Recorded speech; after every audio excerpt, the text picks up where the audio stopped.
What's up, YouTube? It's Todd Horse here with Tasty Tracker, and today I have another Apple Wheel Challenge update. It's been about 2 weeks. Last time I updated was 7/28. It is now 8/11. So been 2 weeks, so I'll give another update. So first of all, let's go over to the count. We can see right now it's just over 29,000. I have collected enough premium to put me just over 32,000. And I'll go over all of the trades here that I've done since 7/28. So last time I had these two. So first of all, I closed AMAT for a profit 182. I adjusted OSTK. Now I'm not sure. Yeah, that was me doubling down here. So if you notice back here, OSTK adjustment was one contract. Here I have two. So it had gone against me enough at that point that, and I had enough free cash in my account, net liquidity, the buying power, thank you, that's the right word, that I wanted to get in more into OSTK. I opened up Hood, which I then closed several days later, but that I'll get to that in a second. The profit there was 60. So this was just the opening, got to 65, only one contract. Okay, so here I'm rolling out OSTK. No. Rolling it down from the 79 to the 78 strike. And I was able to do that by, rolling it out. The expiration down here is 820. I rolled it out to 903, collected enough premium on the roll that I could actually roll it down and strike at the same time. So rolling it out and down. Okay. Then here, the Hood was expiration of 820. Rolled that out to 903.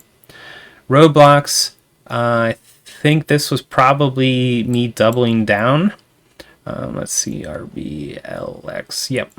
So that was me doubling down. At that point, it had gone against me enough that I wanted to double down, and same with Dow. So basically what had happened was I had enough money in my account starting 7:30 that I wanted to, instead of entering new positions, give me better premium collected on my existing positions to increase my odds of success. So obviously the more premium I've collected, the less that stock actually has to move up for me to break even.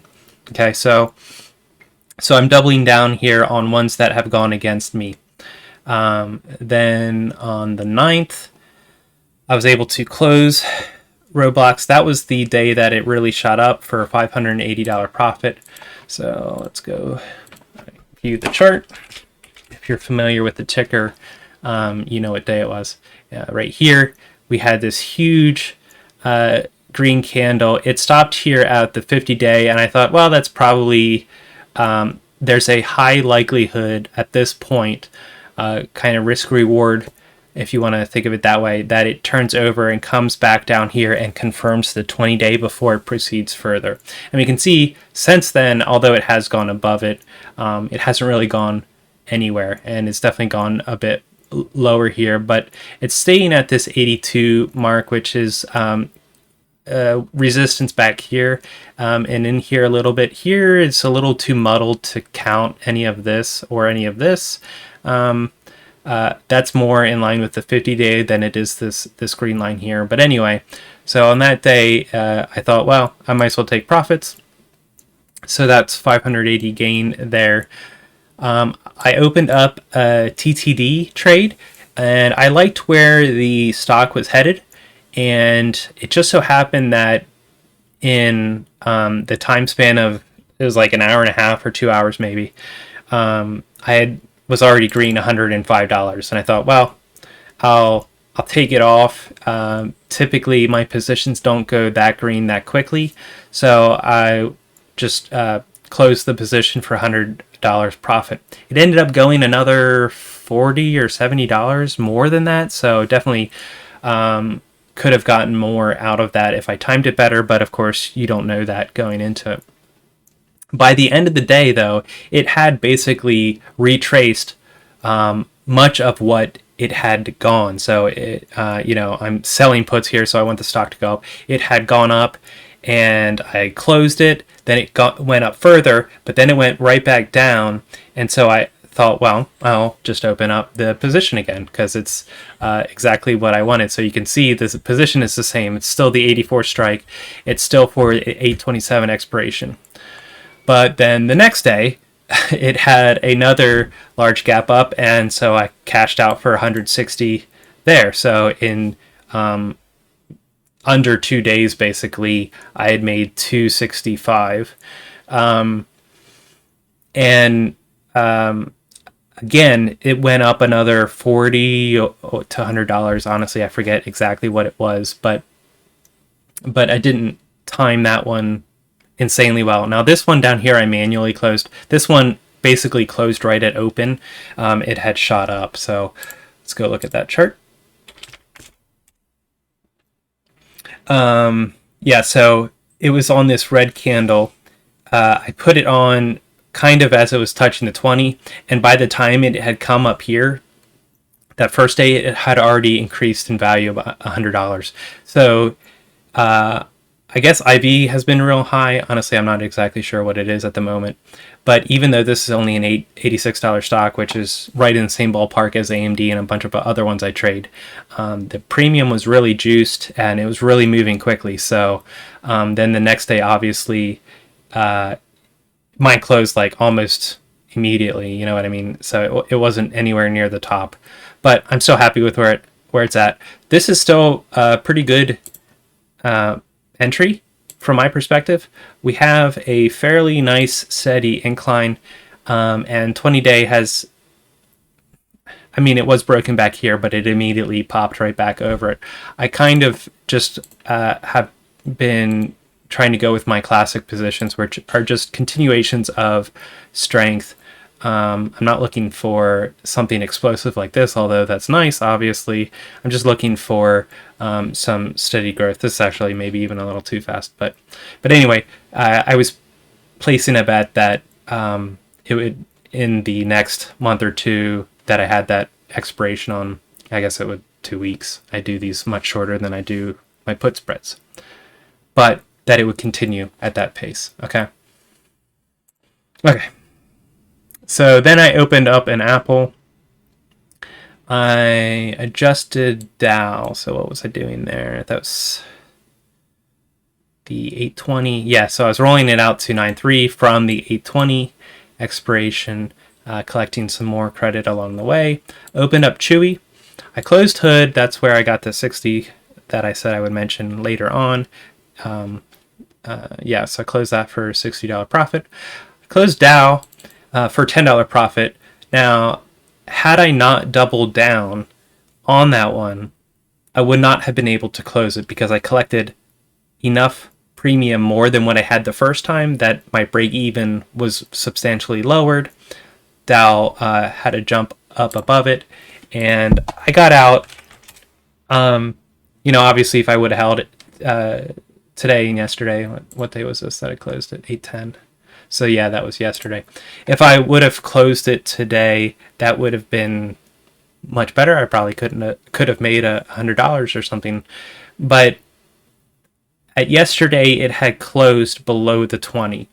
And the primary trend here is still bearish, okay? Even with today's close above the 20, because it really has to come up and then preferably retest it and confirm it and then proceed up before I can consider this a bullish setup.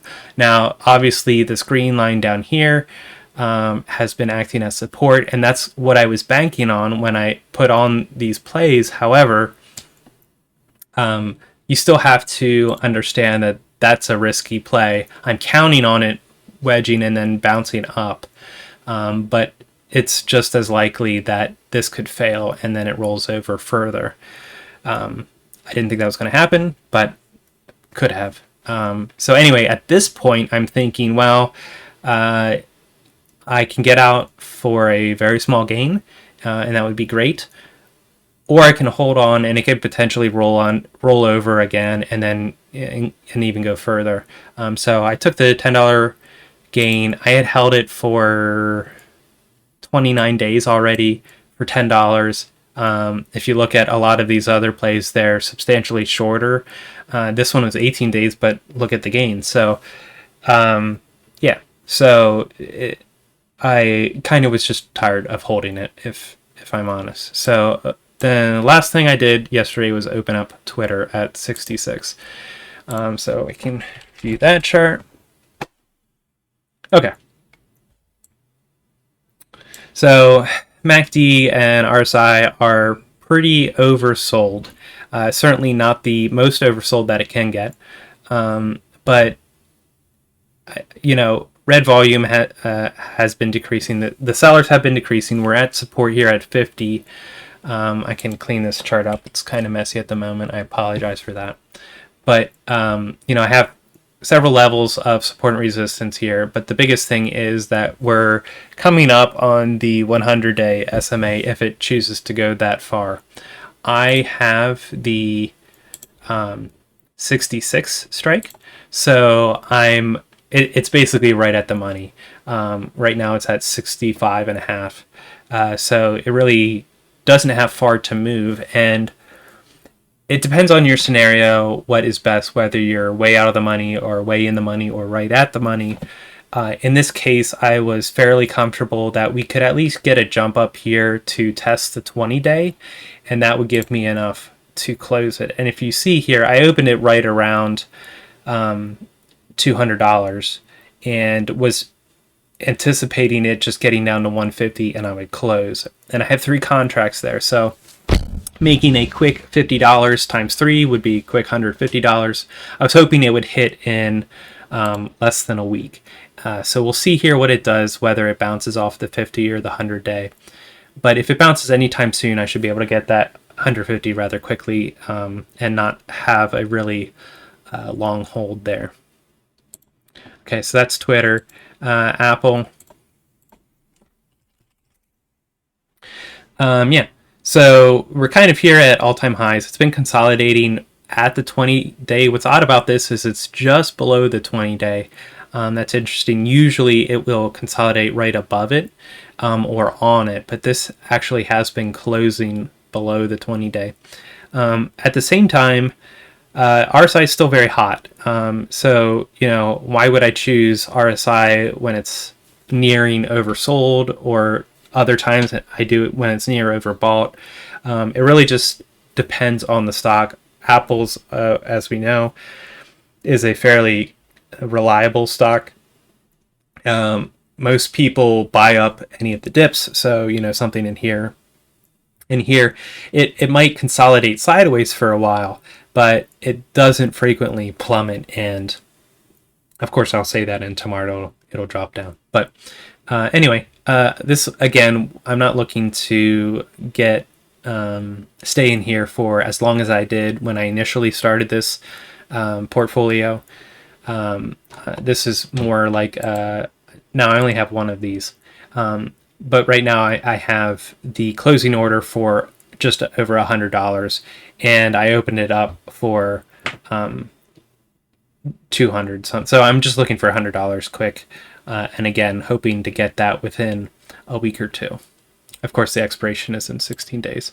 So OSTK has been one of the ones that I hold right now, has been my longest hold. It's gone against me pretty much immediately.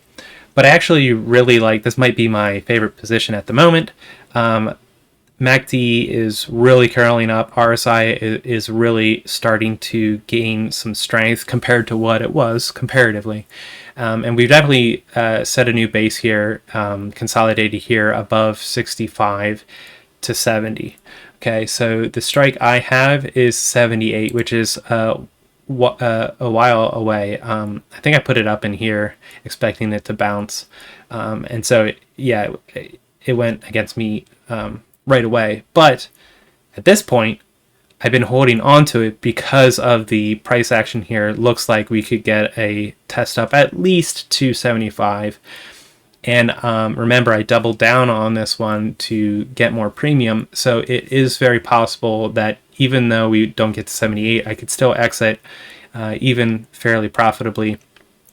But then again, You never know. So we're getting something like that. Meanwhile, we're having the 20-day come down. So in by the end of next week, should have some interesting action. I'm hoping that it can jump through the 20-day.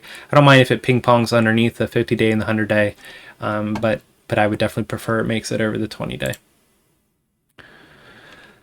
So, as always, when you roll it, it gets all messed up. We can see the current price that it's trading at is 1040, and let me go to my positions.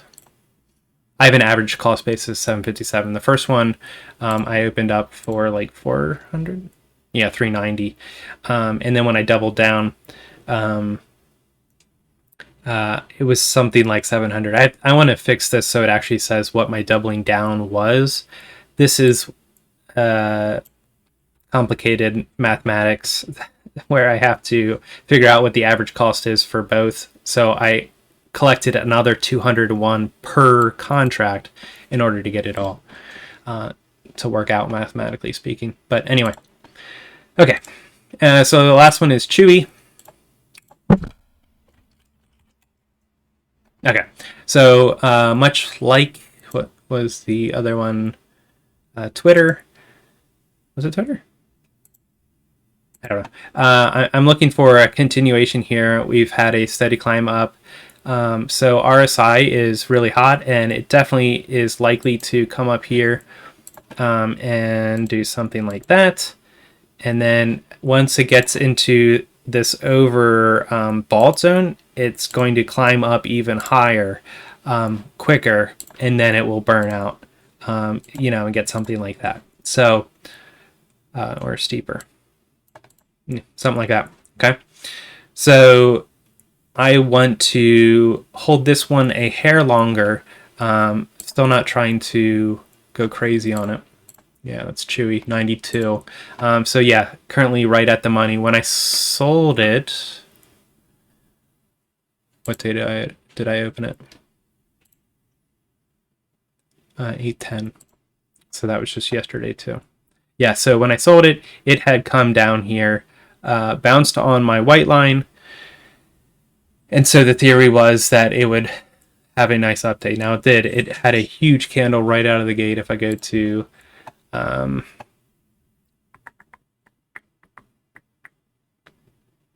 yeah, so right out of the gate, it shot up. It was great. I was sitting pretty. It was right around 94.30. And so obviously at that point, I'm thinking it's going to close today. And then the rest of the day was just kind of junk, where it came out flat to basically right where it opened at the beginning of the day. Okay, so let's go over some stats from the account. So far, I've deposited 27. When I did the last update, I had, this one was 12. So I have 6,9. I've put in another 9 or so thousand since the last update. And totaling was 27, and I'm at 29. So I basically made $2,000. You can see over here I realized 2,400, but obviously with like OSTK being down some.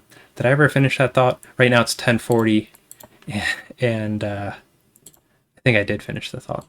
And my average cost base is 757. Okay, so anyway, sorry.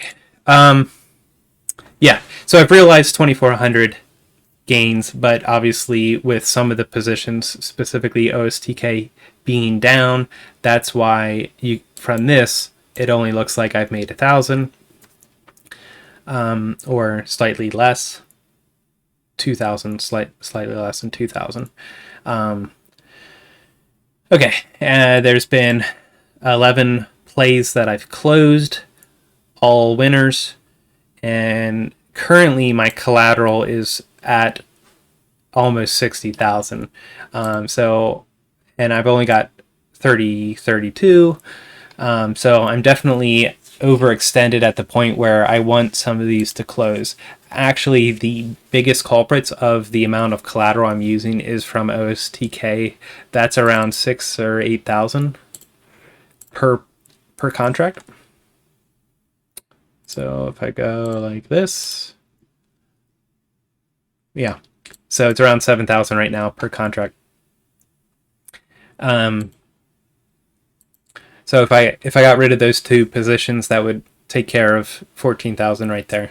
But again, I want the Twitter and Chewy, really all of them, to be shorter positions this time around, not really hold on to any of them.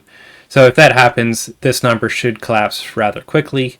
But I'm definitely putting myself at risk here. I would need to come up with, about 26, 27,000 if all of them got exercised and I got assigned all those shares. But that's something that you have to expect that would happen and be able to handle it if it happens, which I could come up with that money. But definitely I would understand if, people get a little crazy with the positions and then they get too far extended. The only caveat there to consider is that stock buying power on margin, so the kind that you have to pay for to your broker to basically they give you a loan. So that's usually 2x of your account. So that would actually cover a lot of, if not all of, what I have here. Okay. So on the month, I'm up around 11%. This is slightly more accurate because I've only deposited 3,000. But as I said before, this number looks terrible. I actually made around 10%, but I kept depositing so much money that it makes my ROI look pretty bad. But also these positions don't make as much money. They're not as efficient as cash put credit spreads because the collateral is much higher. The biggest thing I'm concerned about, not so much ROI, is my return. So obviously I would like my return to increase month over month, and you can see I've done that pretty well. And we're only 11 days into August, so I should definitely be able to make it over 1,000 this month, which would be great. And the account's only sitting at $30,000. So once I sell my cabin, I should be able to have 100,000 in here minimum, if not more. So there's a lot of ifs there, but potentially I'd be able to make 3,000 a month off of that 100,000, which would be great. I'll be using that extra money for renovations to this house. So that's what I'm working towards. But I think that's really all I had to say.